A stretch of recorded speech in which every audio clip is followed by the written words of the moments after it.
চীন থেকে আমদানিকৃত ইলেকট্রিক গাড়ি, কম্পিউটার চিপ ও চিকিৎসা পণ্য সহ বেশ কয়েকটি পণ্যের উপর শুল্ক বাড়ানোর ঘোষণা দিয়েছে মার্কিন প্রেসিডেন্ট জো বাইডেন।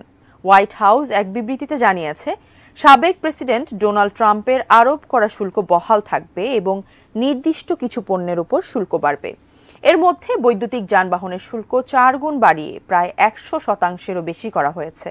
বিবৃতিতে আরও বলা হয়েছে, বিশ্ববাজারে ছড়িয়ে পড়া সস্তা চীনা পণ্যের ওপর শুল্ক বাড়ানো একটি বড় ঝুঁকি হিসেবে দেখছে যুক্তরাষ্ট্র। হোয়াইট হাউসের বরাত দিয়ে রয়টার্স জানিয়েছে, নতুন এই পদক্ষেপ চীন থেকে আমদানিকৃত ইস্পাত, অ্যালুমিনিয়াম, সেমিকন্ডাক্টর, ব্যাটারি, গুরুত্বপূর্ণ খনিজ সম্পদ সহ বিভিন্ন পণ্যের বাজারে $18 বিলিয়ন সমপরিমাণ প্রভাব ফেলবে। যুক্তরাষ্ট্রের এই পদক্ষেপের সমালোচনা করেছে চীন। দেশটির বাণিজ্য মন্ত্রণালয় বলেছে, নিজেদের স্বার্থ রক্ষায় প্রয়োজনীয় পদক্ষেপ নেবে তারাও।